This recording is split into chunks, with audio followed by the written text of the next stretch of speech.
ತನ್ನನ್ನು ತಾನು ನಡೆದುಕೊಂಡ್ರು, ಆ ನಡೆದುಕೊಂಡ ದಾರಿಯನ್ನು ನೋಡಿಕೊಂಡೇ ಇನ್ನೊಬ್ಬರು ಶರಣರು. ಅವ್ರು ಶರಣಾಗುವುದಿಲ್ಲ.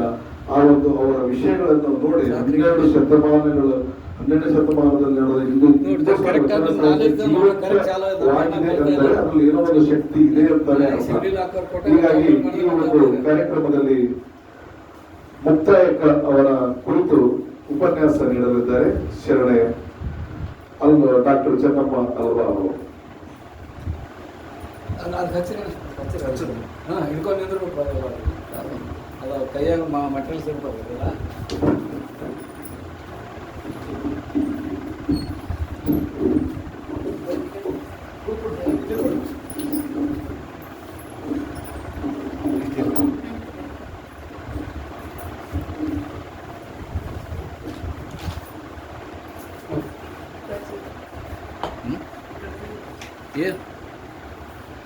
ಕರ್ಕೊಂಡು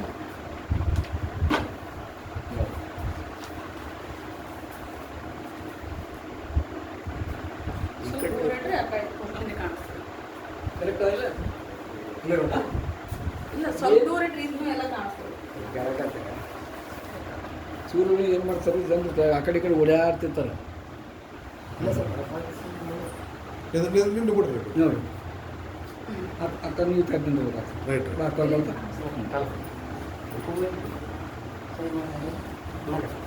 ಓಂ ಶ್ರೀ ಗುರು ಬಸವಲಿಂಗಾಯ ನಮಃ. ಶ್ರಾವಣ ಮಾಸದ ಪ್ರಯುಕ್ತ ಮನೆ ಇಂಗಳಗಳಲ್ಲಿ ಶ್ರಾವಣ ವಚನೋತ್ಸವ ಕಾರ್ಯಕ್ರಮವನ್ನು ತಿಂಗಳ ಪರ್ಯಂತ ಹಮ್ಮಿಕೊಳ್ಳಲಾಗಿದ್ದು, ಈ ಕಾರ್ಯಕ್ರಮವನ್ನು ನಡೆಸಿಕೊಂಡು ಬರುವಂತ ಅಧ್ಯಕ್ಷರಿಗೂ ಉಪಾಧ್ಯಕ್ಷರಿಗೂ ಕಾರ್ಯದರ್ಶಿಗಳಿಗೂ ಸಂಚಾಲಕರಿಗೂ ಹಾಗೂ ಈ ಕಾರ್ಯಕ್ರಮದ ಎಲ್ಲ ಉಸ್ತುವಾರಿಯನ್ನು ವಹಿಸಿದಂಥ ಎಲ್ಲರಿಗೂ ಕೂಡ ಮೊದಲಿಗೆ ನಾನು ಶರಣಾರ್ಥಿಗಳನ್ನು ತಿಳಿಸ್ತೇನೆ. ಈ ಒಂದು ಕಾರ್ಯಕ್ರಮದಲ್ಲಿ ಏನಿದೆ ಅಂತಂದ್ರೆ, ಬಸವಾದಿ ಶರಣೆಯರ ಬದುಕು ಮತ್ತು ಸಂದೇಶಗಳನ್ನ ಎಲ್ಲ ಕಡೆ ಹರಡುವುದು, ಅದೇ ಒಂದಿದರ ಉದ್ದೇಶ. ಈ ಒಂದು ಉದ್ದೇಶದ ನಿಮಿತ್ತವಾಗಿ ಇಂದು ಹಮ್ಮಿಕೊಂಡಂತ ಮಹಾಮನೆಯ ಶರಣರು ಶ್ರೀ ಕೇದಾರನಾಥ್ ಎಸ್ ಕುಲಕರ್ಣಿ ಕುಟುಂಬದವರಿಗೂ ಕೂಡ ನನ್ನ ವತಿಯಿಂದ ಶರಣಾರ್ಥಿಗಳು. ಅದೇ ರೀತಿಯಾಗಿ ಇಂದಿನ ಈ ಕಾರ್ಯಕ್ರಮದ ಅಧ್ಯಕ್ಷತೆಯ ಸ್ಥಾನವನ್ನು ವಹಿಸಿದಂತ ಶ್ರೀ ವಿದ್ಯಾಸಾಗರ್ ದೇಶಮುಖ್ ಅಣ್ಣಾಜಿಯವರು ಕೂಡ ಶರಣಾರ್ಥಿಗಳು. ಹಾಗೆ ಈ ಒಂದು ಕಾರ್ಯಕ್ರಮದಲ್ಲಿ ನಡೆದಂತ ಎಲ್ಲ ಶರಣ ಬಂಧುಗಳಿಗೂ ಕೂಡ ಶರಣಾರ್ಥಿಗಳು. ಇಂದಿನ ನನ್ನ ವಿಷಯ ಅಂದ್ರೆ ನನಗೆ ಒಪ್ಪಿಸಿದಂತ ವಿಷಯ ಮುಕ್ತಾಯಕ.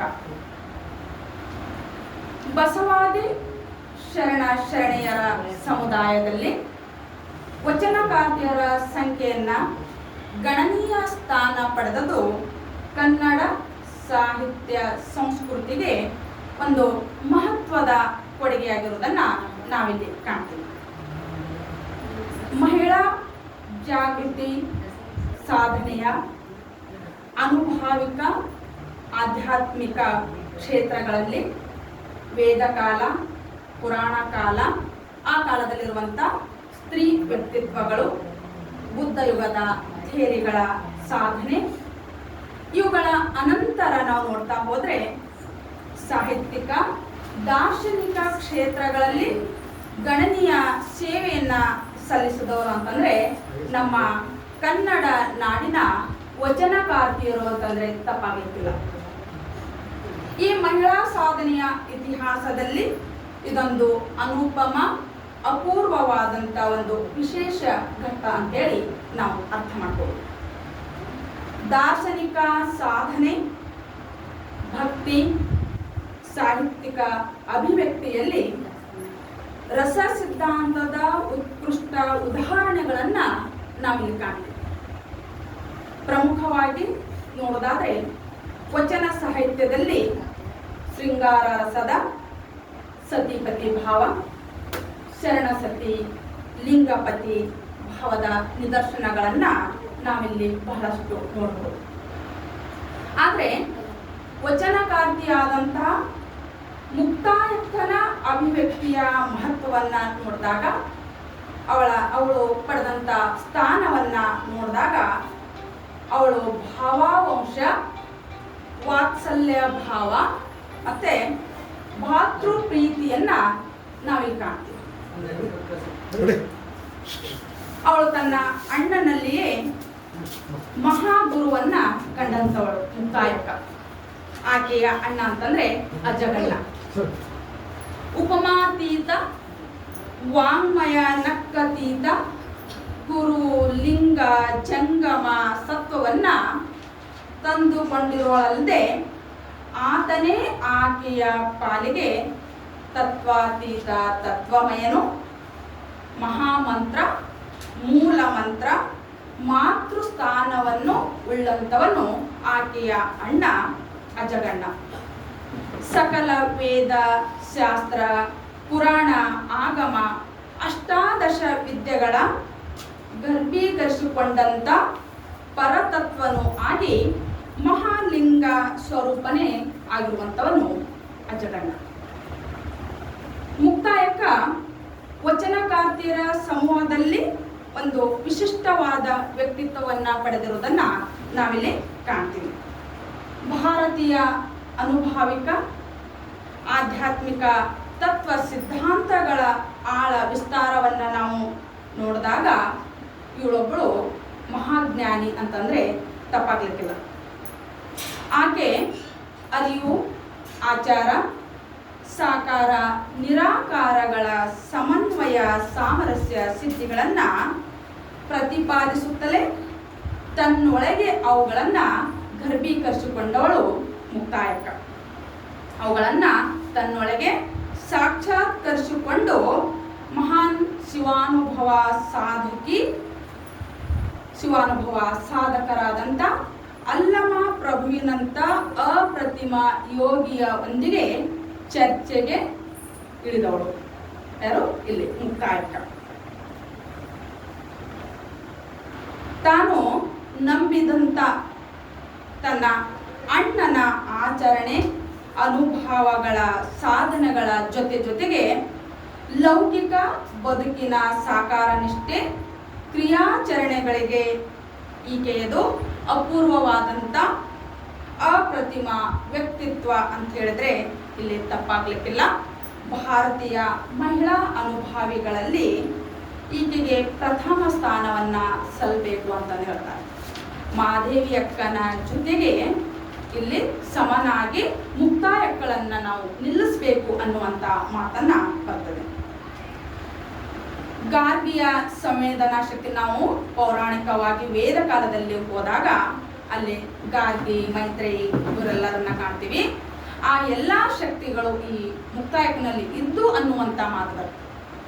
ಗಾರ್ಗಿಯ ಸಂವೇದನಾ ಶಕ್ತಿ, ಮೈತ್ರೇಯ ಆತ್ಮದರ್ಶನ ಶಕ್ತಿ, ಏಕಲವ್ಯನ ಗುರುಭಕ್ತಿ, ಅನುಪಮವಾದ ಅಗ್ರಜಾನುಭಕ್ತಿ, ಈ ಎಲ್ಲ ಗುಣಶಕ್ತಿಗಳ ಸಮ್ಮಿಲನದ ಸಾಕಾರ ಮೂರ್ತಿಯೇ ಅಕ್ಕ ಮುಕ್ತಾಯಕ್ಕ. ಮಹಾದೇವಿ ಅಕ್ಕನ ವಿರಕ್ತಿ ಕವಿ ಹೃದಯದ ಪ್ರತಿಭಾ ವಿಲಾಸ, ನೀಲಮ್ಮನ ಶ್ರದ್ಧಾಭಕ್ತಿ, ಮೋಳಿಗೆ ಮಹಾದೇವಿಯಮ್ಮನ ವೈಚಾರಿಕ ನಿಲುವು, ಚನ್ನಬಸವಣ್ಣನ ಜ್ಞಾನ ತಾರ್ಕಿಕ ಶಕ್ತಿ, ಐದಕ್ಕಿ ಲಕ್ಕಮ್ಮನ ಕ್ರಿಯಾಶೀಲ ಮನೋಧರ್ಮ, ಅಮ್ಮಗೆ ರಾಯಮ್ಮನ ದಿಟ್ಟ ನಿಲುವು, ಈ ಎಲ್ಲ ಗುಣಲಕ್ಷಣಗಳನ್ನು ಇವರೆಲ್ಲರ ಗುಣಲಕ್ಷಣಗಳನ್ನ ಆಕೆಯ ವಿಚಾರ ಚಿಂತನೆಗಳಲ್ಲಿ ಅಭಿವ್ಯಕ್ತಿಗೊಂಡ ಅನನ್ಯ ವ್ಯಕ್ತಿತ್ವವನ್ನು ಆಕೆ ಮತ್ತು ಅಲ್ಲಮನ ಸಂವಾದದಲ್ಲಿ ನಾವು ಕಾಣ್ತೀವಿ. ಮುಕ್ತಾಯಕ್ಕನನ್ನ ಮುಕ್ತಿಯ ತಾಯಿ ಅಂತಂದು ಹೇಳಿದ. ಇಲ್ಲಿ ಅವಳಿಗೆ ಮುಕ್ತಿಯ ತಾಯಿ ಅನ್ನುವಂತ ಮಾತಿನಿಂದ ಸಂಬೋಧನೆಯನ್ನ ಮಾಡಿರೋದನ್ನ ನಾವು ನೋಡ್ತೀವಿ. ಅವಳ ಹೆಸರಿಗೆ ತಕ್ಕಂತೆ ಆಕೆ ತನ್ನ ವಚನಗಳಲ್ಲಿ ನಾವು ಗ್ರಹಿಸಬಹುದಾದಂತ ಅಂಶ ಏನಂತಂದ್ರೆ, ತನ್ನ ಮುಕ್ತಿ ಸಾಧನೆ ಸಿದ್ಧಿಗಳಿಗಾಗಿ ಆಕೆ ತನ್ನ ಅಣ್ಣನ ಆದರ್ಶವನ್ನ ಮುಂದಿಟ್ಟುಕೊಂಡು ತಾನೇ ಗ್ರಹಿಸಿ ತಾನು ನಂಬಿದಂತ ಬದುಕಿನ ನಂಬಿಕೆ ಆಚಾರ ವಿಚಾರ ಚಿಂತನೆಗಳ ಕ್ರಿಯಾಶೀಲತೆಯನ್ನು ಅಳವಡಿಸಿಕೊಳ್ತಾ ಶ್ರೇಷ್ಠ ಅನುಭಾವಿ ಸಾಧಕಿಯಾಗಿ ಇಹ ಪರಗಳ ಸಮನ್ವಯ ಲೌಕಿಕ ಪಾರಮಾರ್ಥಿಕ ಸಾಧನೆಗಳಲ್ಲಿ ಸಮತೋಲನವನ್ನು ಕಾಯ್ದುಕೊಂಡು ಜೀವನ ದೃಷ್ಟಿಯ ಸಹಜತೆಯ ಜೊತೆಗೆ ದಾರ್ಶನಿಕ ಆತ್ಮೋನ್ನತಿಯನ್ನ ಕೂಡ ಅವಳು ಪಡ್ಕೊಂಡು ತನ್ನ ಆತ್ಮ ವಿಕಾಸವನ್ನ ಅಭಿವೃದ್ಧಿಪಡಿಸಿಕೊಳ್ತಾ ಲೌಕಿಕದಲ್ಲಿರುವಂಥ ಶ್ರೀ ಸಾಮಾನ್ಯನು ಕೂಡ ಮನಸ್ಸನ್ನ ಮುಟ್ಟುವಂತೆ ಅವಳು ತನ್ನ ವಚನದಲ್ಲಿ ವಿವರಣೆಯನ್ನ ನೀಡ್ತಾ ಹೋಗ್ತಾಳೆ. ಇಲ್ಲಿ ನಾವು ಮುಕ್ತಿ ಅನ್ನುವುದಕ್ಕೆ ಭಾರತೀಯ ದಾರ್ಶನಿಕ ಆಧ್ಯಾತ್ಮಿಕ ಅನುಭಾವಿಕ ನೆಲೆಗಳಲ್ಲಿ ನೋಡಿದಾಗ ಹಲವು ರೀತಿಯ ಬೇರೆ ಬೇರೆ ಪದಗಳನ್ನು ಆಯಾ ಧರ್ಮ ಆಚರಣೆಗಳ ಅನುಗುಣವಾಗಿ ನಾವು ಇಲ್ಲಿ ನೋಡ್ತೀವಿ. ಮುಕ್ತಿ ಅಂತ ಕರಿತೀವಿ, ಮೋಕ್ಷ ಅಂತ ಹೇಳಿ ಕರಿತೀವಿ, ಆಮೇಲೆ ಲಿಂಗೈಕ್ಯ ಅಂತಂದು ಕರಿತೀವಿ, ಶೂನ್ಯ ಸಾಧನೆ ಅಂತ ಹೇಳಿ ಕರಿತೀವಿ, ಅಲ್ಲಿ ನಿರ್ವಾಣ ಸ್ಥಿತಿ ಅಂತ ಹೇಳಿ ನಾವು ಕರಿತೀವಿ, ಬಯಲು, ಆತ್ಮ ಅದ್ವೈತ ಆನಂದ, ಹೀಗೆ ಹಲವಾರು ಪದಗಳ ಬಳಕೆಯಾಗಿದ್ರೂ ಕೂಡ ಈ ಮುಕ್ತಿಯ ಪರಮ ಗುರಿ ಏನಂತಂದ್ರೆ ವ್ಯಕ್ತಿ ತನ್ನ ಜೀವನ ಧರ್ಮ ಸಹಜ ತನುಮನ ಭಾವಗಳನ್ನು ಇಟ್ಕೊಂಡು ಆ ತನುಮನ ಭಾವಗಳ ಚಾಂಚಲ್ಯ, ಸ್ವಾರ್ಥ, ಆಶೆ, ಆಮಿಷ, ಕೋಪ, ತಾಪ, ಮೋಹ, ದ್ವೇಷ ಇವುಗಳೆಲ್ಲ ಅರಿಷಡ್ ವರ್ಗಗಳ ಹಾವಳಿಯನ್ನ ಆಕ್ರಮಣಗೊಳಿಸಿರುವುದನ್ನ ಅದರಿಂದ ಬಿಡುಗಡೆ ಹೇಗೆ ಹೊಂದಬೇಕು ಅನ್ನೋದನ್ನ ಅವಳು ಕಂಡುಕೊಂಡವಳು. ತನ್ನ ಆತ್ಮವಿಕಾಸದ ಮಾರ್ಗದಲ್ಲಿ ಸಾಗುವುದರ ಜೊತೆಗೆ ಈ ಇಹದ ಭೋಗ ಭಾಗ್ಯ ಬಂಧನಗಳಿಂದ ನಿರ್ಲಿಪ್ತತೆಯನ್ನ ಸಾಧಿಸುತ್ತಾ ಜೀವಧರ್ಮ ದೇವಧರ್ಮದಲ್ಲಿ ಲೀನನಾಗುತ್ತಾ ಅತೀತ ಶಕ್ತಿಯ ಪರತತ್ವದ ಸಾಕ್ಷಾತ್ಕಾರವನ್ನು ಪಡೆಯುವುದು, ಅದರ ಜೊತೆಗೆ ಆ ಮೂಲಕ ಶಾಂತಿ, ಸಂತೃಪ್ತಿ, ಶಿವೈಕ್ಯ ಭಾವದಲ್ಲಿ ಅದ್ವಿತೀಯ ಆನಂದವನ್ನು ಸಾಧಿಸುವುದು ಅನ್ನುವಂಥದ್ದು ನಾವಿಲ್ಲಿ ಮುಕ್ತಿ ಅನ್ನುವುದಕ್ಕೆ ಅರ್ಥವನ್ನು ನೋಡ್ತೀವಿ. ಇಲ್ಲಿ ಲೋಕರೂಢಿಯಂತೆ ಅಜಗಣ್ಣನು ತನ್ನ ತಂಗಿಯಾದಂಥ ಮುಕ್ತಾಯಕ್ಕಳನ್ನು ವಿವಾಹ ಮಾಡಿ ಕೊಡುವಂಥ ಸಂದರ್ಭ ಬರುತ್ತೆ. ಆ ವಿವಾಹವನ್ನು ಮಾಡಿಕೊಡುವಂಥ ಸಂದರ್ಭದಲ್ಲಿ ಅವಳಿಗೆ ಅಣ್ಣನನ್ನ ಬಿಟ್ಟು ಹೋಗಲು ಮನಸ್ಸಿರುವುದಿಲ್ಲ. ಯಾಕಂತಂದ್ರೆ ಅಲ್ಲಿ ಅಣ್ಣನಿಗೆ ತಂಗಿ ಆಶ್ರಯ, ತಂಗಿಗೆ ಅಣ್ಣ ಆಶ್ರಯ, ಅಲ್ಲಿ ಬಿಟ್ಟು ಬೇರೆ ಮತ್ತೆ ತಂದೆ ತಾಯಿ ಅವರು ಯಾರು ಇರುವುದಿಲ್ಲ. ಹಾಗಾಗಿ ಇಲ್ಲಿ ಏನ್ ಮಾಡ್ತಾಳೆ ಅಂತಂದ್ರೆ, ನಾನು ನಿನ್ನನ್ನು ಬಿಟ್ಟು ವಿವಾಹವಾಗಿ ಹೋಗುವುದಿಲ್ಲ ಅನ್ನುವಂಥ ಮಾತನ್ನು ಹೇಳಿದಾಗ ಇಲ್ಲಿ ಅಣ್ಣನಾದನು ಹೇಳ್ತಾನೆ, ಇದು ಲೋಕರೂಢಿ, ನೀನು ವಿವಾಹವಾಗಿ ಹೋಗಲೇಬೇಕು ಅನ್ನುವಂಥ ಮಾತನ್ನ. ಆ ಸಂದರ್ಭದಲ್ಲಿ ನಾನು ವಿವಾಹವಾಗಿ ಹೋದಾಗ ಇಲ್ಲಿ ನಿನಗೆ ಏನಾದರೂ ಅನಾಹುತ ಆಯಿತು ಅಂತಂದರೆ, ಯಾಕಂದರೆ ಈಗಿನಂಗ ಮೊಬೈಲ್ ಅದು ಏನೂ ಇರಲಿಲ್ಲ, ಹಾಗೆ ಒಬ್ರಿಗೊಬ್ಬರು ಸಂಪರ್ಕ ಆಗ್ತಾ ಇರಲಿಲ್ಲ. ಒಂದು ಹಳ್ಳಿಯಿಂದ ಇನ್ನೊಂದು ಹಳ್ಳಿಗೆ ಏನಾದರೂ ವಿಷಯವನ್ನು ತಿಳಿಸ್ಬೇಕು ಅಂತಂದರೆ ಅಲ್ಲಿ ಒಂದು ದಿನನೇ ಹೋಗ್ತಾ ಇತ್ತು. ಹಾಗಾಗಿ ನಿನಗೆ ಏನಾದರೂ ಅನಾಹುತ ಆಯಿತು ಅಂತಂದರೆ ನನಗೆ ಹೆಂಗೆ ಗುರುತಾಗಬೇಕು ಅನ್ನುವಂಥ ಮಾತನ್ನು ತನ್ನ ಅಣ್ಣನಾದಂಥ ಅಜಗಣ್ಣನಿಗೆ ಕೇಳಿದಾಗ ಅಣ್ಣ ಹೇಳ್ತಾನೆ, ಅಲ್ಲಿ ಕೆಲವೊಂದು ಲಕ್ಷಣಗಳನ್ನು ಹೇಳ್ತಾನೆ, ನಿನಗೆ ಈ ರೀತಿ ಲಕ್ಷಣಗಳನ್ನು ಕಾಣಿಸಿದ್ರೆ ನೀನು ತಕ್ಷಣಕ್ಕೆ ಮರಳಿ ಬಾ. ಇಲ್ಲಿಗೆ ಲಕ್ಕುಂಡಿ, ಅವಳ ಸ್ಥಳ ಲಕ್ಕುಂಡಿ, ಮದುವೆ ಮಾಡಿ ಕೊಟ್ಟಿದ್ದು ಎಲ್ಲಿ ಅಂತಂದ್ರೆ. ಹಾಗಾಗಿ ಅವಳು ಏನ್ ಮಾಡ್ತಾಳೆ, ಅಣ್ಣನ ಮಾತಿನಂತೆ ಮದುವೆಯಾಗಿ ಹೋಗ್ತಾಳೆ.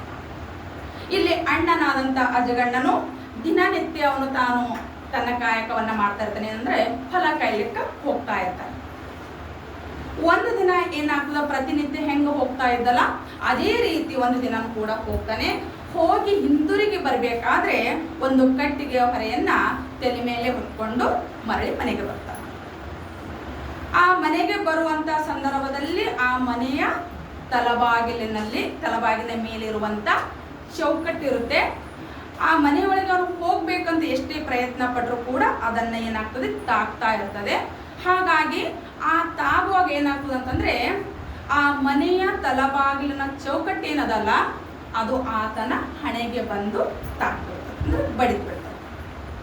ಆ ಸಂದರ್ಭದಲ್ಲಿ ಏನಾಗ್ತಂದ್ರೆ ಬಹಳಷ್ಟು ನೋವನ್ನ ಉಂಟಾಗಿ, ಅಜ್ಜಗಣ್ಣನಿಗೆ ನೋವುಂಟಾಗಿ ಕೇವಲ ನೋವನ್ನ ಅಷ್ಟೇ ಅಲ್ಲ ಆತ ಲಿಂಗದಲ್ಲಿ ಲೀನವಾಗಿ ಬಿಟ್ಬಿಡ್ತಾನೆ. ಆ ಸಂದರ್ಭದಲ್ಲಿ ಇದೆಲ್ಲವನ್ನ ಅವರ ಮನೆಯ ಅಕ್ಕಪಕ್ಕದವರು ನೋಡ್ತಾರೆ. ಅಕ್ಕಪಕ್ಕದವರು ನೋಡಿ ಅವರಿಗೆ ಒಂಥರ ಆಶ್ಚರ್ಯನ ಉಂಟಾಗ್ತದೆ. ಕೇವಲ ಒಂದು ತಲಬಾಗಿಲಿನ ಆ ಚೌಕಟ್ಟನ್ನ ಹಣೆಗೆ ತಾಗದಾಗ ಈ ರೀತಿ ಲಿಂಗದಲ್ಲಿ ಲೀನ ಆಗುವುದಂದ್ರೆ ಹೇಗೆ ಅನ್ನುವಂಥ ಅಚ್ಚರಿ ಉಂಟಾಗ್ತದೆ. ಅದರ ಜೊತೆಗೆ ಆತನ ಪ್ರೀತಿಯ ಪರಮ ಭಕ್ತೆಯಾದಂಥ ತಂಗಿ ಮುಕ್ತಾಯಕ್ಕನಿಗೆ ಹೆಂಗೆ ಈ ದುಃಖಕರವಾದ ವಿಷಯವನ್ನ ತಿಳಿಸಬೇಕು ಅಂತೇಳಿ ಅವರಲ್ಲಿ ಯೋಚನೆ ಮಾಡ್ತಾ ಇರ್ತಾರೆ. ಒಬ್ಬರಿಗೊಬ್ಬರು ಸಮಾಲೋಚನೆಯನ್ನ ಮಾಡ್ತಾ ಇರ್ತಾರೆ. ಇಲ್ಲಿ ಮಸಳಿ ಕಲ್ಲು ಅವಳ ಗಂಡನ ಮನೆ. ಆ ಮಸಳಿ ಕಲ್ಲಿನಲ್ಲಿ ಅವಳು ತಾನು ಕೆಲಸದಲ್ಲಿ ನಿರತಳಾದಾಗ ಅವಳಿಗೆ ಏನಾಗ್ತದೆ ಅಂತಂದ್ರೆ ಇಲ್ಲಿ ಅಣ್ಣನ ಪ್ರಾಣ ಹೋಗಿರುತ್ತೆ. ಆ ಅಣ್ಣನ ಪ್ರಾಣದ ಜೊತೆಗೆ ಅಲ್ಲಿ ಅವಳಿಗೂ ಕೂಡ ತನ್ನ ಪ್ರಾಣವನ್ನೇ ಕಳೆದುಕೊಂಡಂತೆ ಭಾಸ ಆಗ್ಬಿಡ್ತದೆ.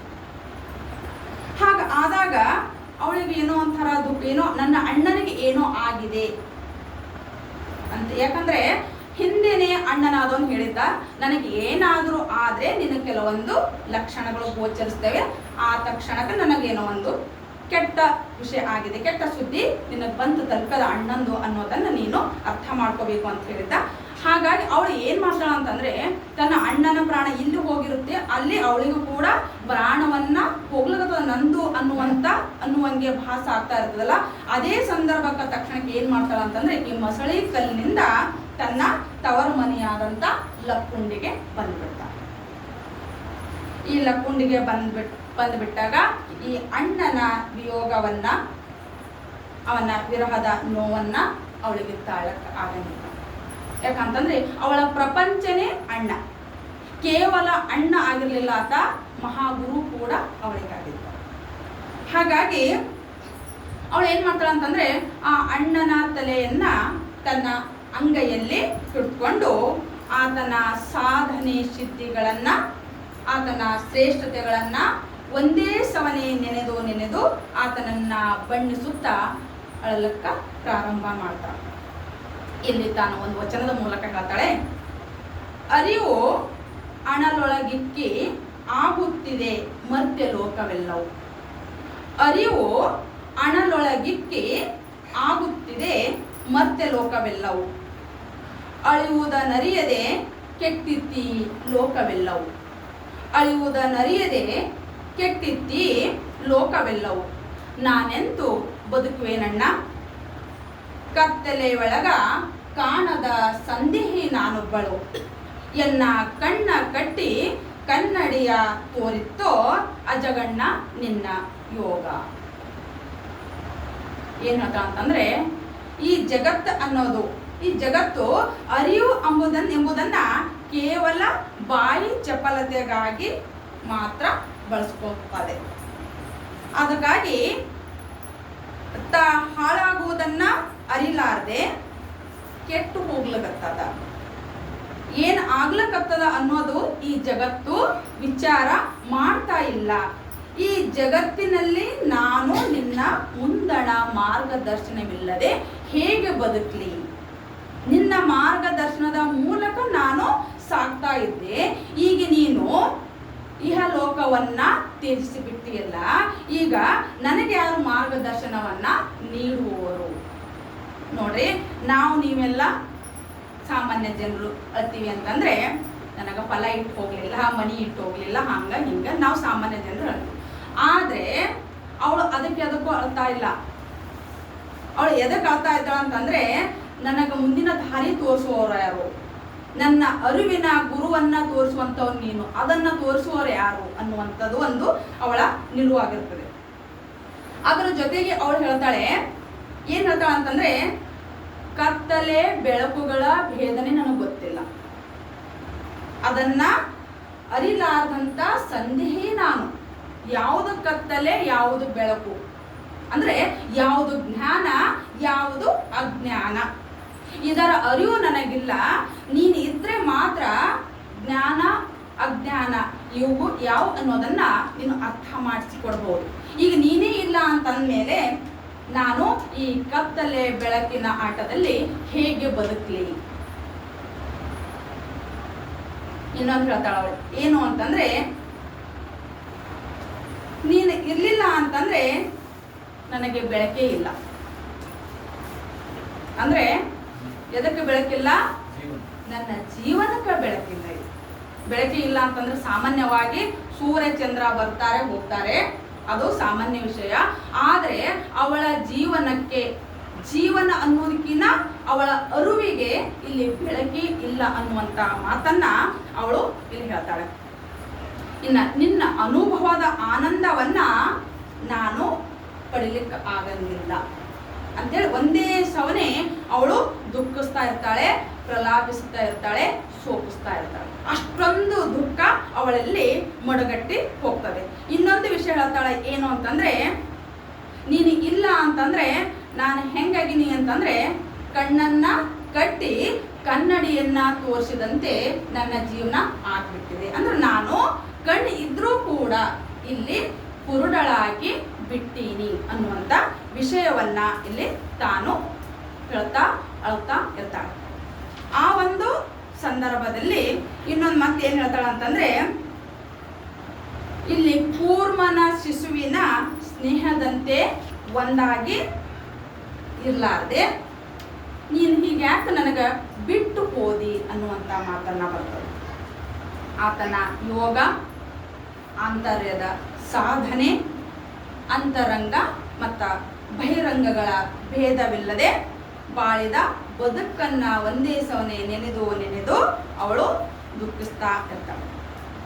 ಈ ಎಲ್ಲವನ್ನ ಅವಳು ಅಳ್ತಾ ಇರುವಾಗ ಆ ಒಂದು ಸಂದರ್ಭದಲ್ಲಿ ಆ ಜನವನ್ನ ನೆರೆದಿರ್ತದ. ಅದೇ ಜನ ಸಂದಣಿಯಲ್ಲಿ ಶರಣೆ ಸತ್ಯಕ್ಕ ಬಂದ್ಬಿಡ್ತಾಳೆ. ಯಾಕೋ ಇಲ್ಲಿ ಜನ ನೆರೆದದ, ಏನು ಆಗ್ಯದ ಅನ್ನುವಂಥ ವಿಷಯವನ್ನ ತಿಳ್ಕೋಬೇಕು ಅಂತ ಹೇಳಿ ಅವಳು ಬರ್ತಾಳ. ಅವಳಿಗೆ ಗೊತ್ತಾಗ್ತದೆ ಏನೋ ಅಜಗಣ್ಣ ಲಿಂಗೈಕ್ಯ ಆಗಿದ್ದಾನೆ, ಹಾಗಾಗಿ ಇಲ್ಲಿ ಈ ಜನ ನೆರೆದಿದ್ದಾರೆ ಅನ್ನುವಂಥ ವಿಷಯವನ್ನ ತಿಳಿತದ. ಅಲ್ಲಿ ಬಂದಂತ ಸತ್ಯಕ್ಕ ಈ ಮುಕ್ತಾಯಕ್ಕಳಿಗೆ ಹೆಂಗೆ ಕಾಣಿಸ್ತಾಳ ಅಂತಂದ್ರೆ ಒಬ್ಬ ಅನುಭಾವಿ ವ್ಯಕ್ತಿ ಕಣ್ಣಂಗ ಅವಳಿಗೆ ಗೋಚರಿಸ್ತಾಳೆ. ಯಾಕಂತಂದ್ರೆ ಸತ್ಯಕ್ಕಗ ಮುಕ್ತಾಯಕ್ಕಗ ಅಲ್ಲಿ ಗೊತ್ತಿರಲಿಲ್ಲ. ಅವಳು ಸತ್ಯಕ್ಕ ಶರಣ ಸತ್ಯಕ್ಕ ಅದಳ ಅನ್ನೋದು ಅವಳಿಗೆ ಅಷ್ಟು ಅನುಭವಕ್ಕೆ ಬಂದಿರಲಿಲ್ಲ. ಯಾಕೆ ಅಣ್ಣನಿಗೆ ಬಿಟ್ಟು ಅವಳಿಗೆ ಬೇರೆ ಲೋಕನೇ ಇರಲಿಲ್ಲ. ಹಾಗಾಗಿ ಯಾರು ಕೂಡ ಅವಳಿಗೆ ಗೊತ್ತಿರಲ್ಲ. ಅವಳ ಮುಖಭಾವ, ಸತ್ಯಕ್ಕನ ಮುಖಭಾವವನ್ನ ನೋಡಿದಂತ ಮುಕ್ತಾಯಕ್ಕ ಇವಳು ಒಬ್ಬಳು ಅನುಭಾವಿ ಅನ್ನುವಂಥದ್ದನ್ನ ಅರ್ಥಕೋತಾಳ. ಅರ್ಥಕೊಂಡು ಸತ್ಯಕ್ಕನೊಂದಿಗೆ ಏನ್ ಮಾಡ್ತಾಳ ಅಂದ್ರ ಈ ಮುಕ್ತಾಯಕ್ಕ ತನ್ನ ನೋವನ್ನ ಹಂಚಿಕೊಳ್ಳಕ ಪ್ರಾರಂಭ ಮಾಡ್ತಾಳ. ಆ ತನ್ನ ನೋವಿನಲ್ಲೂ ಕೂಡ ಏನ್ ಹೇಳ್ಕೊತಾಳ ಅಂತಂದ್ರೆ ತನ್ನ ಅಣ್ಣನ ಘನ ಗಂಭೀರವಾದ ವ್ಯಕ್ತಿತ್ವವನ್ನ ಮಾತ್ರ ಅಲ್ಲಿ ಹೇಳ್ತಾ ಇರ್ತಾಳೆ. ನನ್ನ ಅಣ್ಣ ಹೆಂಗ ಇದ್ನು ಅನ್ನುವಂಥ ವಿಷಯವನ್ನ ಇಲ್ಲಿ ಸತ್ಯಕ್ಕನ ಮುಂದೆ ಹೇಳ್ತಾಳ ನೋಡಿ. ಸೃಷ್ಟಿ ಸ್ಥಿತಿ ಲಯಗಳಿಗೆ ಕಾರಣವಾಗಿದ್ದವನೇ ನನ್ನ ಅಣ್ಣ ಅಜಗಣ್ಣ. ಏಕವಾದ ಮಹಾಲಿಂಗವೇ ಅಜಗಣ್ಣ. ಮಹಾ ಸದ್ಭಕ್ತನೇ ನನ್ನ ಅಣ್ಣ ಅಜಗಣ್ಣ. ನನ್ನ ಅಣ್ಣನೇ ನನಗೆ ಗುರು. ಯಾರಿಂದಲೂ ಕೂಡ ಹೊಗಳಿಸ್ಕೊಳ್ಳಾರ್ದಂಥ ಅಣ್ಣ ನನ್ನ ಅಣ್ಣ. ಹಾಗಾಗಿ ಅವಳ ಹಂಬಲ ಏನಾಗ್ತಂದ್ರೆ ಅಣ್ಣನ ಮೇಲೆ ಎಷ್ಟಿತ್ತು ಅನ್ನೋದನ್ನ ಸತ್ಯಕ್ಕನ ಮುಂದೆ ಅವಳು ತೋರ್ಪಡಿಸ್ತಾ ಇರ್ತಾಳೆ. ಇಂತಹ ಗುರುವನ್ನ ಕಾಣಲಾರ್ದೆ ನಾನು ಇರ್ಲಿಕ್ಕೆ ಸಾಧ್ಯ ಅದೇನು? ಅವನನ್ನ ಅಗಲಿ ನಾನು ಇದ್ದು ಕೂಡ ವ್ಯರ್ಥ ಅಂತ ಹೇಳಿ ಇಲ್ಲಿ ಸತ್ಯಕ್ಕನ ಮುಂದೆ ಮುಕ್ತಾಯಕ್ಕ ಅಳ್ತಾ ಇರ್ತಾಳೆ. ಇನ್ನೊಂದು ಹೇಳ್ತಾಳೆ, ಹೃದಯದಲ್ಲಿ ಜಂಗಮ ಮೂರ್ತಿಯಾದವನು ನನ್ನ ಅಣ್ಣ ಅಜಗಣ್ಣ. ಹೀಗೆ ಗುರು ಲಿಂಗ ಜಂಗಮ ತಾನೇ ಆಗಿ ಲಿಂಗದಲ್ಲಿ ಬೆರೆತು ಹೋದನು ಎಂದು. ಅವನ ಅನುಪಮವಾದ ಜ್ಞಾನವನ್ನ ನಾನು ಇಲ್ಲಿ ಧ್ಯಾನಿಸ್ಲಿಕತ್ತೀನಿ. ನಾನು ಅಳ್ತಾ ಇಲ್ಲ. ನಾನು ಏನ್ ಮಾಡ್ಲಿಕತ್ತೀನಿ ಅಂತಂದ್ರೆ ಅವನ ಅನುಪಮವಾದ ಧ್ಯಾನವನ್ನು ಜ್ಞಾನಿಸಕತ್ತೀನಿ. ಅದ್ರ ಜೊತೆಗೆ ಒಂದು ಹಾಡಿನ ಮೂಲಕ, ನನ್ನ ಅಳುವಿನ ಮೂಲಕ ತೋರ್ಪಡಿಸಕತ್ತೀನಿ. ಇದೆಲ್ಲ ಇಲ್ಲಿ ನೆರೆದಂತ ಜನರಿಗೆ ನೀನು ತಿಳಿ ಹೇಳು ಅನ್ನುವಂತ ಮಾತನ್ನ ಹೇಳ್ತಾಳೆ. ಆಗ ಹೇಳಿದಾಗ ಸತ್ಯಕ್ಕ ಅಂತಾಳ, ಅವಳೊಂದು ವಚನದ ಮೂಲಕ ಹೇಳ್ತಾಳೆ, ಭಕ್ತರಿಗೆ ಅಕ್ಕೆ ಶೋಕ ದುಃಖ ಉಂಟೆ ಅಯ್ಯ, ಭಕ್ತರಿಗೆ ಅಕ್ಕೆ ಶೋಕ ದುಃಖ ಉಂಟೆ ಅಯ್ಯ, ಅತ್ತು ಕಳೆವ ನೋವ ಹಾಡಿ ಕಳೆಯಲೇಕಯ್ಯ, ಈ ಮುಕ್ತಾಯಕ್ಕಳ ಕಕ್ಕುಲತೆಯ ಶಂಭು ಜಕ್ಕೇಶ್ವರನ ಶರಣರೊಪ್ಪರಯ್ಯ. ಅಂತಂದ್ರೆ ನೀನು ಏನೇ ಸಮರ್ಥಿಸ್ಕೊಂಡ್ರೂ ಕೂಡ ಭಕ್ತರು ಸಾಮಾನ್ಯ ಜನರು ಅದರ. ನೀ ಏನಿಲ್ಲಿ ಹೇಳಕತ್ತಿದ್ದೋ, ನಿನ್ನ ಶೋಕ ಏನದನೋ, ನಿನ್ನ ದುಃಖ ಏನದೋ ನೀ ಇಲ್ಲ ಅಂತ ಹೇಳಕತ್ತಿದ್ದಿ. ಆದ್ರೂ ಕೂಡ ನಿನ್ನ ಅಂತರಂಗದ ನೋವನ್ನ ಇಲ್ಲಿದ್ದಂತ ಜನರಿಗೆ ಯಾರಿಗೂ ತಿಳಿಯಂಗಿಲ್ಲ ಅಂತ ಅನ್ಕೊಂಡಿದ್ಯಾ ಅನ್ನುವಂತ ಪ್ರಶ್ನೆಯನ್ನ ಮಾಡ್ತಾಳ. ನಿನ್ನ ಕಕ್ಕುಲತೆ ಏನದ ಅನ್ನೋದು ಎಲ್ಲರಿಗೂ ಕೂಡ ತಿಳಿದಿರುವಂತದ್ದು. ಹೌದಾ? ಅದೆಲ್ಲವನ್ನ ಅತ್ತು ಕಳೆಯಬಹುದಾದ ನೋವನ್ನ ನೀನ್ ಏನ್ ಮಾಡ್ಲಕತ್ತಿದಿ ಅಂತಂದ್ರೆ ಹಾಡಿ ಕಳಿಲಿಕತ್ತಿದಿ. ಆತನನ್ನ ಹಾಡಿ ಹೊಗಳಿ ಹೇಳಕತ್ತಿದಿ ಅಷ್ಟೇ. ಇದು ಏನ್ ನೀನು ಮಾಡಕತ್ತಿದಲ್ಲ, ಇದು ಶರಣರು ಒಪ್ಪಂಗಿಲ್ಲ ಅನ್ನುವಂತ ವಿಷಯವನ್ನ ಹೇಳ್ತಾಳೆ. ಆಗ ಮುಕ್ತಾಯಕ್ಕ ಅಂತಾಳೆ, ಯಾರು ಒಪ್ಪಿದ್ರೆಷ್ಟು ಬಿಟ್ರೆಷ್ಟು. ನನಗ ಹೊರಗಿನ ಪ್ರಪಂಚ ಗೊತ್ತಿಲ್ಲ, ಹೊರಗಿನ ಜನ ಗೊತ್ತಿಲ್ಲ. ನನಗೆ ತಿಳಿದಿದ್ದು ಕೇವಲ ನನ್ನ ಅಣ್ಣ. ಆತನೇ ನನ್ನ ಗುರು, ಮಹಾಗುರು, ನನ್ನ ಜ್ಞಾನ ಯೋಗಿ. ಅವನು ಒಪ್ಪಿದ್ರೆ ಸಾಕು. ಅವನ ಧ್ಯಾನನೇ ನನ್ನ ಧ್ಯಾನ. ಯಾರು? ತನ್ನ ಅಣ್ಣನ ಧ್ಯಾನನೇ ನನ್ನ ಧ್ಯಾನ. ನನ್ನ ಕಣ್ ತುಂಬ ನಾನು ತುಂಬಿಕೊಂಡಿರೋದು ಏನನ್ನು ಅಂತಂದ್ರೆ ನನ್ನ ಅಣ್ಣನನ್ನು.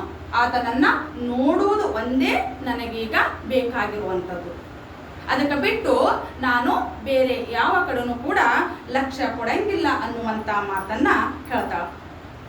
ಬಣ್ಣವನ್ನ ಉಟ್ಟು ಸುಳಿದಾದ ನನ್ನಣ್ಣ ಅಂತ ಹೇಳ್ತಾಳ. ಅವನ ಲಿಂಗಾಂಗ ಯೋಗದ ನಿಲವನ್ನ ಕಂಡು ನಾನು ಬೆರಗಾಗಿ ಹೋಗಿದ್ದೇನೆ. ಅವನ ಲಿಂಗದಲ್ಲಿ ಲಿಂಗವಾಗಿ ಬೆರೆತು ಹೋದವನು ನನ್ನ ಅಣ್ಣ ಅಜಗಣ್ಣ ಅನ್ನುವಂತ ಮಾತನ್ನ ಹೇಳ್ತಾಳೆ.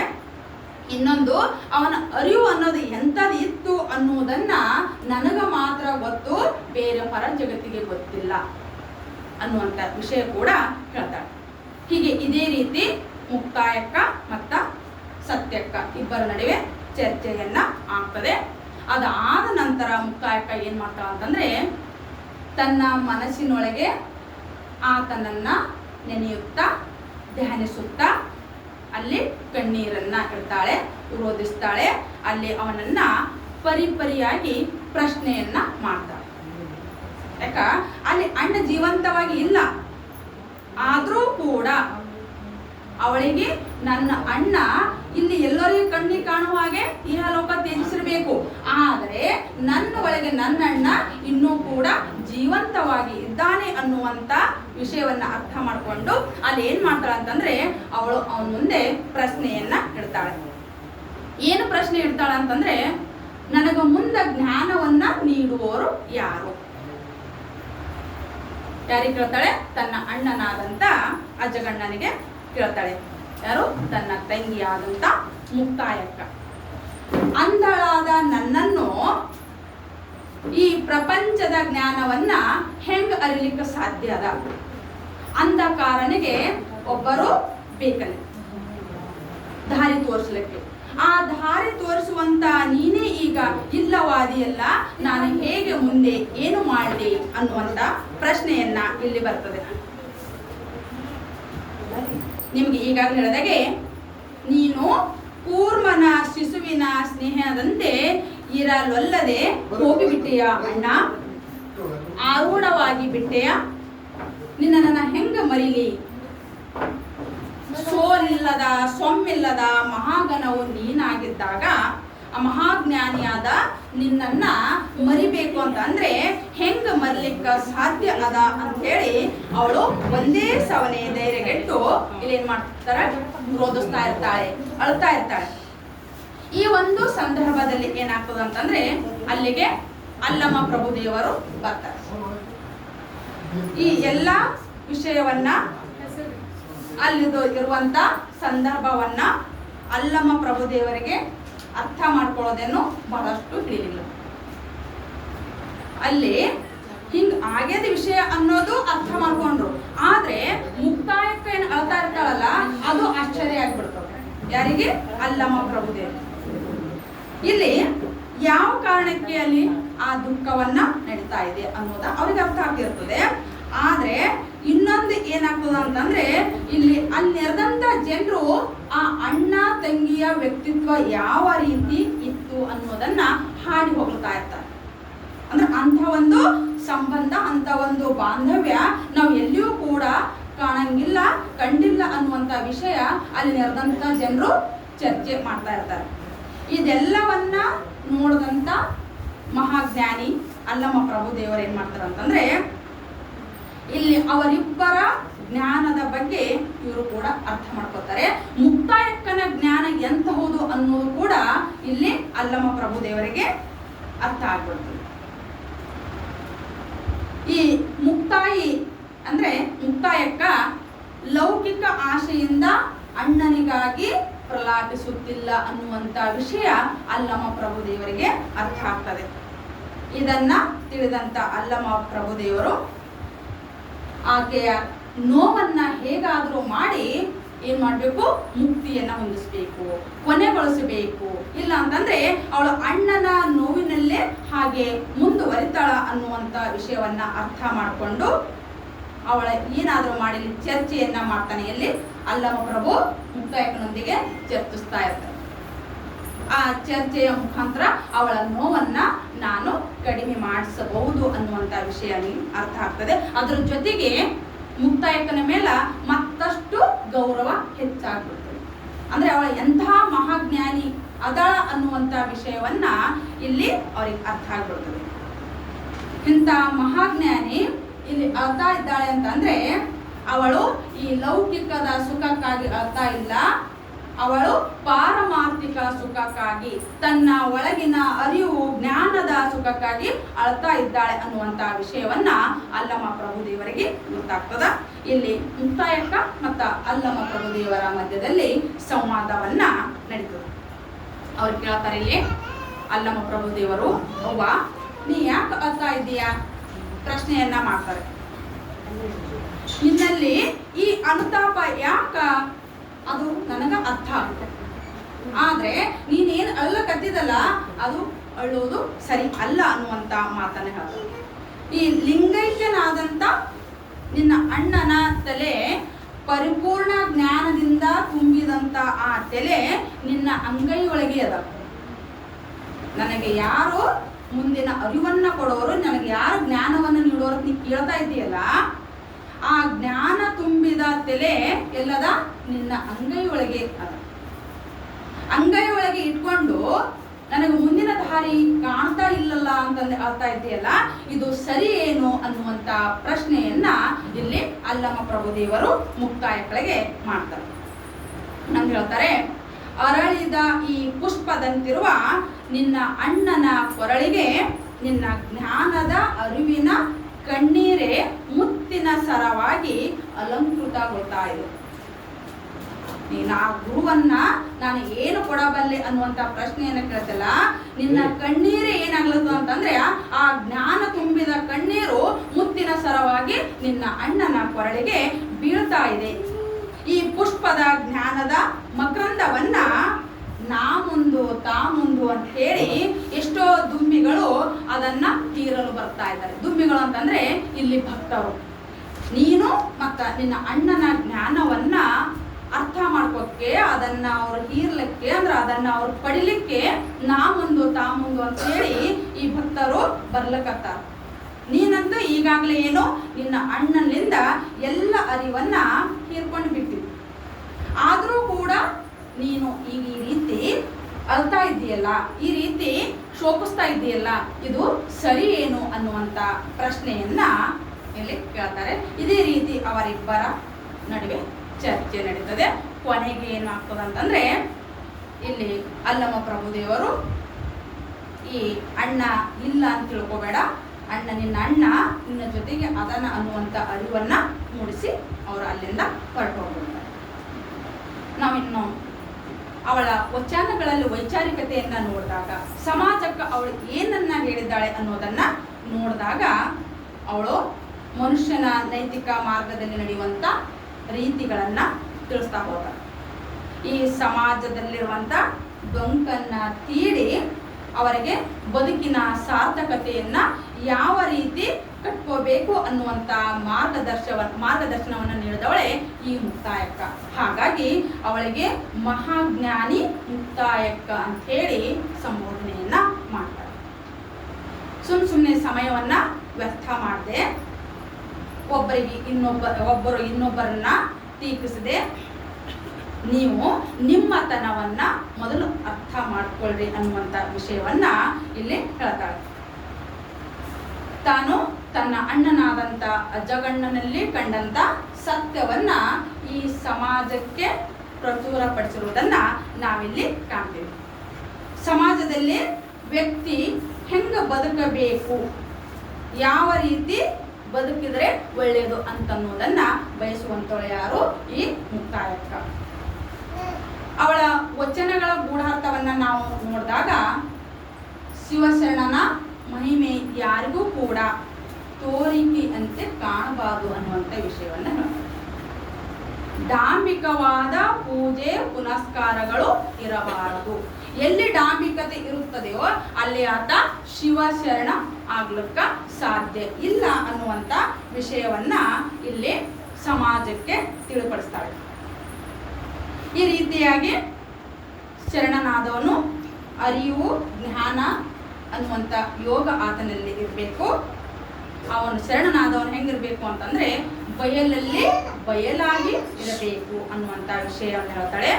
ಶೂನ್ಯತ್ವವನ್ನ ಸಾಧಿಸಿ ಎಲ್ಲವನ್ನ ಇದ್ದು ಇಲ್ಲದಂತಿರಬೇಕು. ಆತನೇ ನಿಜವಾದ ಶರಣ ಅನ್ನುವಂಥ ವಿಷಯವನ್ನ ತನ್ನ ವಚನಗಳ ಮೂಲಕ ಹೇಳಿರೋದನ್ನ ನಾವಿಲ್ಲಿ ಕಾಣ್ತೀವಿ. ತನ್ನ ಒಂದು ವಚನ ಹೀಗೆ ಹೇಳ್ತಾಳೆ: ಹುಟ್ಟುದು ತೊರೆದವಂಗೆ ಊರೇನು ಕಾಡೇನು, ಹುಟ್ಟುದು ತೊರೆದವಂಗೆ ಊರೇನು ಕಾಡೇನು, ನಷ್ಟ ಸಂತಾನಕ್ಕೆ ಕುಲವೇನು ಫಲವೇನು ಛಲವೇನು, ನಷ್ಟ ಸಂತಾನಕ್ಕೆ ಕುಲವೇನು ಛಲವೇನು, ಹುಟ್ಟುಗೆಟ್ಟಾತಂಗೆ ಪುಣ್ಯವೇನು ಪಾಪವೇನು, ಹುಟ್ಟುಗೆಟ್ಟಾತಂಗೆ ಪುಣ್ಯವೇನು ಪಾಪವೇನು, ಅದು ಕೆಟ್ಟದು ಕೆಟ್ಟದು ನಿನ್ನ ನೀ ಅರಿಯದೆ, ಬಟ್ಟ ಬಯಲಲ್ಲಿ ಬಿದ್ದೆಯಲ್ಲ ಅಜಗಣ್ಣ ತಂದೆ ಅಂತ ಹೇಳಿ ಮಾತಾಡ್ತಾರೆ. ಅಂದ್ರೆ ಮನುಷ್ಯನಾದವನು ಸಮಾಜದಲ್ಲಿ ಯಾವ ರೀತಿ ಬದುಕಬೇಕು ಅನ್ನೋದನ್ನ ಕುರಿತು ಅವಳು ತನ್ನ ವಚನದ ಮೂಲಕ ಇಲ್ಲಿ ವ್ಯಕ್ತಪಡಿಸಿರುವುದನ್ನ ನಾವು ಕಾಣ್ತೀವಿ. ಒಬ್ಬ ವ್ಯಕ್ತಿಯಾದವನು ಒಳ್ಳೆಯ ಕುಟುಂಬ, ಉತ್ತಮವಾದ ಮಕ್ಕಳನ್ನ ಹೊಂದಬೇಕು ಅನ್ನುವಂಥ ಮಾತಾಡೋದು. ಇಲ್ಲಿ ಒಳ್ಳೆಯ ಕುಟುಂಬ ಜೊತೆಗೆ ಒಳ್ಳೆಯ ರೀತಿಯಾದಂಥ ಸಂತಾನ ಇರಲಿಲ್ಲ ಅಂತಂದ್ರೆ ಅವನು ಪುಣ್ಯ ಮಾಡಿದ್ರೆ ಏನು ಉಪಯೋಗ ಇಲ್ಲ, ಪಾಪ ಮಾಡಿದ್ರು ಕೂಡ ಏನು ಉಪಯೋಗ ಇಲ್ಲ ಅನ್ನುವಂಥ ವಿಷಯವನ್ನ ಮುಕ್ತಾಯಕ್ಕ ಈ ಸಮಾಜಕ್ಕೆ ತಿಳಿಸ್ತಾಳೆ. ಇನ್ನೊಂದು ಕಡೆ ಅವಳ ವಚನದ ಮೂಲಕ ಏನ್ ಹೇಳ್ತಾಳೆ ಅಂತಂದ್ರೆ, ಜ್ಞಾನದ ಮೂಲ ಗುರು ಸೇವೆ ಎಂಬೇನು, ಜ್ಞಾನದ ಮೂಲ ಗುರು ಸೇವೆ ಎಂಬೇನು, ಐಶ್ವರ್ಯ ಮೂಲ ಲಿಂಗಾರ್ಚನೆ ಎಂಬೇನು, ಐಶ್ವರ್ಯ ಮೂಲ ಲಿಂಗಾರ್ಚನೆ ಎಂಬೇನು, ಮೋಕ್ಷ ಮೂಲ ಘಟ ಸಂತೃಪ್ತಿ ಎಂಬೇನು, ಅಜಗಣ್ಣ ಲಿಂಗವೇ. ಅಂದ್ರೆ ಜ್ಞಾನವನ್ನ ನಾವು ಪಡಿಬೇಕಾದ್ರೆ ಅಲ್ಲಿ ಗುರುವಿನ ಸೇವೆಯನ್ನ ಮಾಡಬೇಕು. ಜೊತೆಗೆ ಐಶ್ವರ್ಯವನ್ನ ನಾವು ಪಡಿಬೇಕಾದ್ರೆ ಲಿಂಗ ಪೂಜೆಯನ್ನ ಮಾಡಬೇಕು ಅಂತ ಹೇಳ್ತಾಳೆ. ಅದಾದ ನಂತರ ಮೋಕ್ಷವನ್ನ ನಾವು ಪಡಿಬೇಕಾದ್ರೆ ಬಹುದೊಡ್ಡವಾದ ಸಂತೃಪ್ತಿ ನಮ್ಮಲ್ಲಿ ಇರಬೇಕು. ನಮ್ಮಲ್ಲಿ ಅಂದ್ರೆ ಮನುಷ್ಯನಲ್ಲಿ, ಸಾಮಾನ್ಯವಾದ ಮನುಷ್ಯ ಒಬ್ಬ ಶರಣ ಆಗ್ಬೇಕಾದ್ರೆ ಈ ಎಲ್ಲ ಗುಣಗಳನ್ನ ಆತ ಹೊಂದಿರಬೇಕು. ಹೀಗೆ ಗುರು, ಲಿಂಗ, ಜಂಗಮ, ಪೂಜೆ ಈ ಎಲ್ಲ ಸಂತೃಪ್ತಿಯನ್ನ ಹೊಂದಿದ ಭಕ್ತಿ ಭಾವದಿಂದ ಮಾತ್ರ ನಾವು ಜ್ಞಾನವನ್ನ ಪಡಲಿಕ್ಕೆ ಸಾಧ್ಯದ, ಸಂಪತ್ತನ್ನ ಪಡಲಿಕ್ಕೆ ಸಾಧ್ಯದ, ಮೋಕ್ಷೆಯನ್ನ ಪಡಲಿಕ್ಕೆ ಸಾಧ್ಯದ ಅನ್ನುವಂತ ತತ್ವವನ್ನ ಈ ಸಮಾಜಕ್ಕೆ ಸಾರಿರುವುದನ್ನ ನಾವಿಲ್ಲಿ ನೋಡ್ತೀವಿ. ಹೀಗೆ ತನ್ನ ವಚನಗಳ ಮೂಲಕ ಇಲ್ಲಿ ಸಮಾಜದಲ್ಲಿರುವಂತ ವ್ಯಕ್ತಿ ಯಾವ ರೀತಿ ಇರಬೇಕು ಅಂತ ಅನ್ನುವಂತ ವಿಷಯವನ್ನ ನಾವು ನೋಡ್ತಾ ಹೋಗ್ತೀವಿ. ಇನ್ನೊಂದು ಕಡೆ ಹೇಳ್ತಾಳೆ, ಸತ್ಯ ಉಳ್ಳಲ್ಲಿ ಶಬ್ದ ಹಿಂಗದು, ಭಾವ ಉಳ್ಳಲ್ಲಿ ಭಕ್ತಿ ಹಿಂಗದು. ಮೂರು ಲೋಕದ ಹಂಗಿನ ಶಬ್ದವೇನಯ್ಯ, ಮುಕುತಿ ಏನಯ್ಯ ಎನ್ನ ಯಕುತಿಯ ಮುಕುತಿಯ ಬಕುತಿಯ ಪದವನ್ನು ಕಂಡು ನಾಚಿದನು ಅಜಗಣ್ಣ ತಂದೆ ಅಂತ. ಅಂದ್ರೆ ಸತ್ಯ ಇತ್ತು ಅಂತಂದ್ರೆ ಮಾತಾಡ್ಲಿಕ್ಕೆ ಯಾವುದೇ ರೀತಿಯ ಭಯ ಇರಂಗಿಲ್ಲ, ಹಿಂಜರಿಕೆ ಅನ್ನೋದು ಇರಂಗಿಲ್ಲ. ಯಾಕೆ ನಾವು ಮಾತಾಡ್ತಿರೋದು ಸತ್ಯನೇ ಮಾತಾಡ್ತೀವಿ ಅಂತಂದ್ರೆ ನಾವು ಯಾಕೆ ಹಿಂದಕ್ಕೆ ಸರಿಬೇಕು ಅನ್ನುವಂತ ವಿಷಯವನ್ನ ಕೇಳ್ತಾಳೆ. ದೇವರನ್ನ ಕಾಣುವಂತ ಹಂಬಲವಿದ್ದರೆ ಭಕ್ತಿಯ ಭಾವವನ್ನ ಮುಚ್ಚಿಡಕ್ಕ ಸಾಧ್ಯ ಇಲ್ಲ. ಹೆಂಗ ಸತ್ಯ ಇತ್ತು ಅಂತ ಹಿಂಜರ್ಲಿಕ್ಕೆ ಸಾಧ್ಯ ಇಲ್ಲೋ ಅದೇ ರೀತಿ ನಮ್ಗ ದೇವರನ್ನ ಕಾಣುವಂತ ಹಂಬಲ ಇತ್ತು ಅಂತಂದ್ರ ನಮ್ಮಲ್ಲಿರುವಂತ ಭಕ್ತಿ ಭಾವವನ್ನ ಮುಚ್ಚಿಡಕ್ಕ ಸಾಧ್ಯ ಇಲ್ಲ. ಇನ್ನು ಮುಕ್ತಿ ಹೊಂದಬೇಕಾದ್ರೆ ಈ ಮೂರು ಲೋಕದ ಹಂಗು ನಮಗೆ ಬೇಕಾಗಿಲ್ಲ ಅನ್ನುವಂತ ವಿಷಯನ್ನ ಇಲ್ಲಿ ಹೇಳ್ತಾಳೆ. ಮುಕ್ತಿಯನ್ನ ಯಾವ ರೀತಿ ಪಡಿಬೇಕು ನಾವು ಅನ್ನುವಂಥದ್ದನ್ನ ಇಲ್ಲಿ ಮುಕ್ತಾಯಕ್ಕ ತನ್ನ ಸಾಧನೆ ಸಿದ್ಧಿಯ ಮೂಲಕ ನಮಗೆ ಹೇಳಿರೋದನ್ನ ನಾವು ಕಾಣ್ತೀವಿ. ಇನ್ನೊಂದ್ ಕಡೆ ಹೇಳ್ತಾಳೆ ಅವಳು, ಸುಮ್ಮನೇಕೆ ದಿನ ಕಳೆಯುವಿರಿ, ಸುಮ್ಮನೇಕೆ ಹೊತ್ತು ಕಳೆಯುವಿರಿ ಸ್ವಾಮಿಗಳಿರ ಪ್ರಶ್ನೆಯನ್ನ ಮಾಡ್ತಾಳೆ ಜನರಿಗೆ. ನೀವು ಸುಮ್ಮನೆ ಏಕೆ ದಿನವನ್ನ ಕಳೀತಾ ಇದ್ರಿ, ಸುಮ್ಮನೇಕೆ ಹೊತ್ತು ಕಳೆಯುವಿರಿ ಸ್ವಾಮಿಗಳಿರ. ಮಾಡ ಬನ್ನಿ ದಿನ ಶಿವರಾತ್ರಿಯ, ಕೇಳ ಬನ್ನಿ ಶಿವಾನುಭವ. ಮಾಡ ಬನ್ನಿ ದಿನ ಶಿವರಾತ್ರಿಯ, ಕೇಳ ಬನ್ನಿ ಶಿವಾನುಭವ. ನೋಡ ಬನ್ನಿ ಅಜಗಣ್ಣನಿರುವ ಬಸವಣ್ಣ ತಂದೆ ಅಂತ ಹೇಳ್ತಾರೆ. ಅಂದ್ರೆ ಇಲ್ಲಿ ನಮಗೆ ಏನು ತಿಳಿಪಡಿಸ್ತಾಳ ಅಂತಂದ್ರೆ ಸಮಯದ ಪ್ರಜ್ಞೆಯ ಬಗ್ಗೆ ತಿಳುವಳಿಕೆಯನ್ನ